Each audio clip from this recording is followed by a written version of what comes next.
Hey, I'm Riley. And I'm Carly. And this is her ranch. And then we'll cut to a small.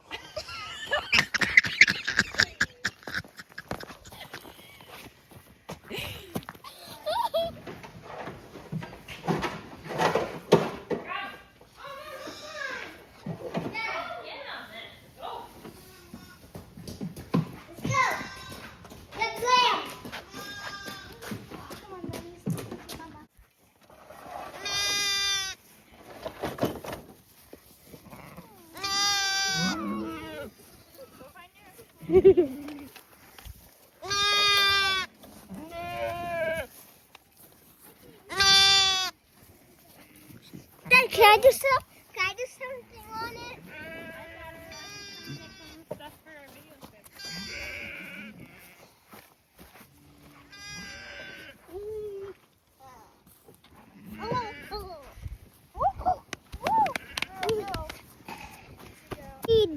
The Rosie. You gotta lift it up in it, or else she'll get sick if you don't lift.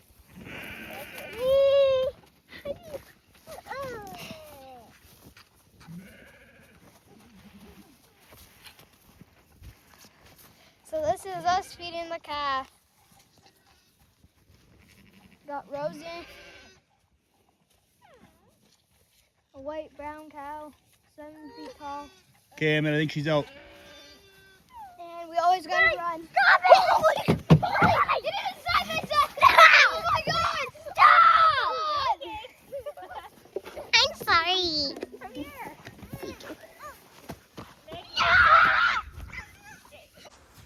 She's probably just twisted balloons. Yeah, she's a ball. We're gonna keep her here. Here, put her in the other pen. Just throw her in the car with her. Okay.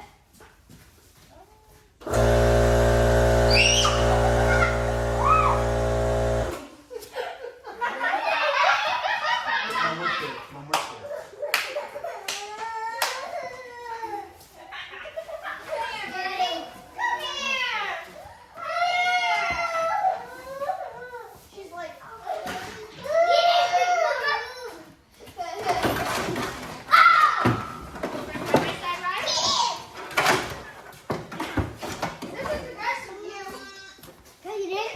Mommy's gonna hold that, baby. You see how her. can I get in here? We are getting the lamb off side by side. Had 2 ewes tonight. He had 2 ewes in the shop tonight. Had to bring him out here because they have lambs. That ewe's just by herself because he has a bottle lamb. Yeah, we're having a great time. Not me.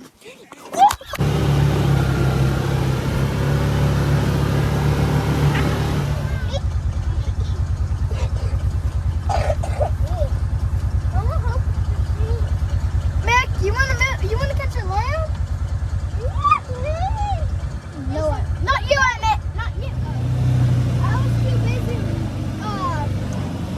There's 2 pails full of dirt. I just emptied them and washed them out. A white and a gray.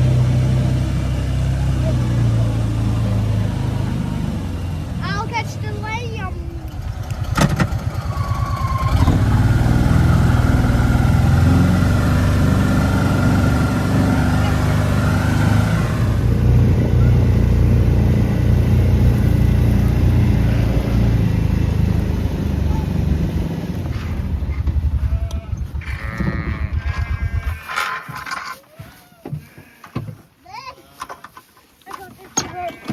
Here, let's go. Don't let the mama you out. Yeah, I know. Watch out, boys. Nope, stand back. Let Dad grab the ewe. So she doesn't get all wild. Get that. Get that.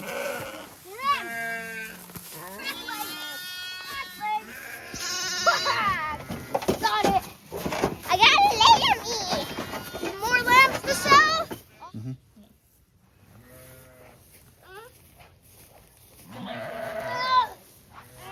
Okay, be gentle, please. Ricky, you can catch a lamb? I Hold can it, catch a lamb. hold it. Emmett can catch. Can you hold his hand?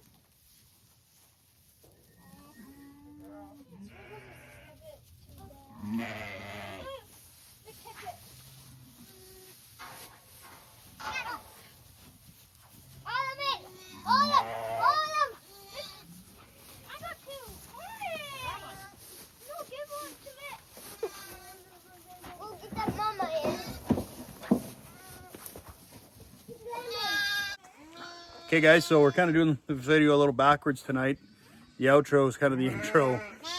What you guys just watched us do is we were just showing you how we moved the ewes that are lambed with their lambs out of the jugs and into the dry pasture. So it's something new we're doing this year.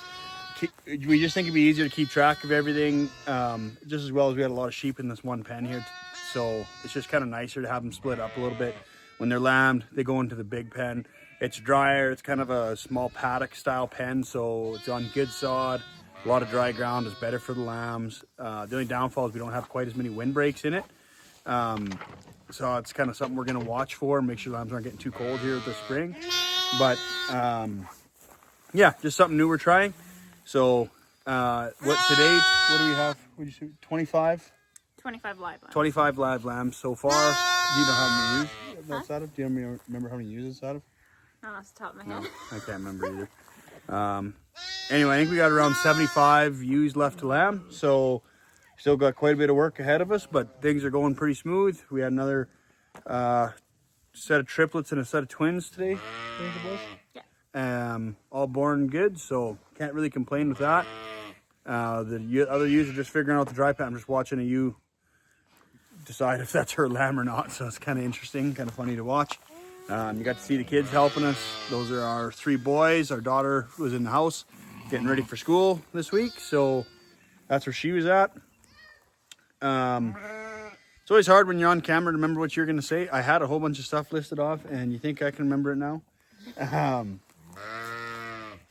It was 13 ewes. 13 ewes. 13 ewes. 25 on 13, so just a hair under 200%, so just a little bit under where we want to be, but it's not a terrible figure yet.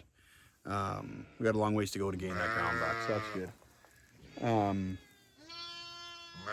Yeah, we just kind of want to give you guys a little insight into, what we do, and, to touch on the last video. Sorry, this is what I want to say. A couple highlights. I've learned 2 things about videoing. One is to hold the camera sideways. My wife lovingly showed me how to adjust the settings so that the picture quality is better. I don't have it close to my face like this, so that's a real positive. I got a selfie stick. We have microphones we're gonna start using, so we're learning. So those are a couple nice things. We moved the other ewes into here. Yeah, we moved the 27 bred ewes we bought. We moved them in here tonight. Bought them last month. That video is also to come. It's gonna come out at a later date. I just haven't edited it yet, so you'll see this one first, then the next one, but that's okay. Yeah, things are going pretty good. I kind of wanted to touch on what I let off or ended with last week in that video is about how difficult it is to get started in farming and ranching and agriculture, but how it's not impossible. And a little bit of our story, how we started, is we purchased our first home. We knew we didn't want to live in town. We wanted to buy an acreage. So we kind of moved where no one else wants to move so we could afford one. Yeah, went to the bush a long ways away. It was a beautiful place. 10 acres. It was 10 acres with an older mobile home. And I'm not going to complain about it. It was a great place. We loved our time there, but it was just time for us to move on. We purchased that for a reasonable price. We lived there for 3 years. We paid an extremely high mortgage rate because the bank could only mortgage us for 15 years, which is okay. It ended up working in our favor. So when we sold that property, we made a little bit of money. We had equity into it that was a good value, so we ended up coming out with that to have a good down payment. That good down payment is what led us into purchasing this place, which is 40 acres. Again, it's a mobile home, but it's a bigger mobile home. It's fairly new. Yeah, with the big shop. So it's 40 acres, the 2015 mobile with a good shop on it. And a lot of the sheep infrastructure is here already. We did a lot of fencing and stuff, but a lot of the pen setup and stuff was already here by the previous owners who had sheep. So when we bought this place, it actually really stretched the limits of what we could do financially. Like at the time, that was a big step for us, but we kind of took the leap of faith and it's worked out. So the reason we stuck with sheep is because this place was set up to raise sheep. So the people we purchased this from really good people. They still run sheep. We had actually made a deal with them where they left us when they moved. They left us 10 yearlings. 10 and yearlings. then 4 no, it was 10 ewe lambs. They were or yearlings. ewe lambs and 4 4 to 5 year olds. Yeah, and a ram. Yeah. And a ram. It So equaled to be 15, but yeah, it was 14 yeah. years. So we started with those 15 sheep to get our flock started, and we just kind of grown it from there. We've added every year. We've made a lot of mistakes, and we've lost a few because of those mistakes, but we're learning. And we've lived here for 5 years since. So this is our biggest year yet. We're lambing out 86 ewes. But what I was kind of leading into is playing that equity game and just kind of keeping your nose to the grindstone and working hard led us into purchasing our next big purchase, which was last fall. We were able to buy the 80 acres that was right beside us. So we don't have quite a full quarter here. We have 120 acres, but we rent the other 30 acres from the neighbor. So we kind of essentially farm a quarter. And, you know, that's those steps over the last almost 10 years, 8 years, I guess, have led us to the point where we can have this. And I know it doesn't seem like a lot, you know, it's only 120 acres. It's only a handful of sheep that we started with, but it's turning into a revenue stream for us.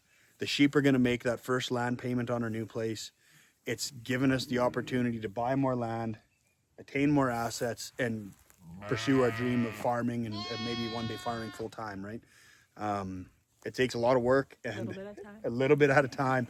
Every little step counts. Sometimes it doesn't make sense when you're taking those steps. I don't know how many times, you know, even the tractor, when we bought it, it was, it didn't make sense at the time, but it was a good deal. We knew we needed one in the next couple of years. So we took the leap of faith, bought it, and it worked. And it actually ended up working out really well for us. Same thing when we bought our first 40 acres here.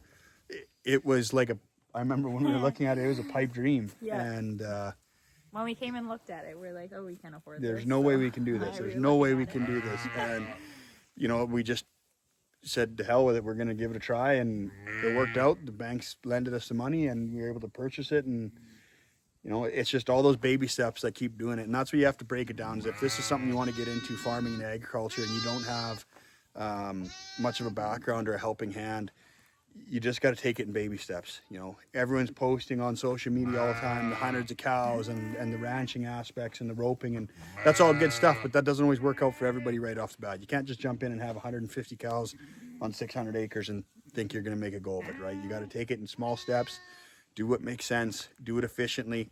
You know, we both come from cow-calf backgrounds, like we're both cattle ranchers, and What do you mean? We got a cow? yeah, we have one cow, but we got into sheep. Why? Because the infrastructure was there. It was a lower investment. I think we paid $4,500 for 15 sheep, and it got us started. And now we're up to, like I said, 86 ewes and counting, right? Things are looking up. So, you know, sometimes you have to look at things through a creative lens to make sense of it and to chase those dreams, right? And Not be scared of work. yeah, and don't be scared of work, because one of the quotes that I always think of lots is everyone says, you know, by the time I put my time into it, it's not worth it. And if you're a young person trying to get into agriculture, this kind of compounds to any aspect of life, but if you're a young person trying to get into agriculture and you think that your time is worth more, so you're just going to buy those things, in my opinion, I could be wrong, but in my opinion, you're going to have a rougher go, because for us, we don't have a whole pile of money. We don't have $4 million sitting in the bank to have that passive income to go buy those things to make our lives easier. What we have is our time. And our time is the only asset we have that we can put into something to get a better outcome. And I think a lot of young people are in that aspect. So don't be afraid to work hard, and you just got to kind of jump into it, right? And don't be afraid to do things that don't make sense or do things that other people don't do, because I'm scared. yeah, you know, I've been working up ground. You guys are going to see it in other videos, but I have a 5-foot rototiller that I pull with that tractor, and I've worked up 20 some acres with it, and I have another like 5 or 10 to do this spring, so we can put in some crop to make our own hay, to make some feed. Does it make a lot of sense? No, but yeah, it's a lot of time, but it's the equipment I have. I'm not spending any more money, and you know what? It actually works out pretty good. It's first pass I'm seeding into it, and it works. And it's just those little things that you got to do sometimes to make it work. So anyway, that's enough monologuing. This is the sheep. Daddy, she lost her lamb. We gotta go find it. Oh, okay. We got a little more work to do. You guys take care. We'll catch you next time. and subscribe.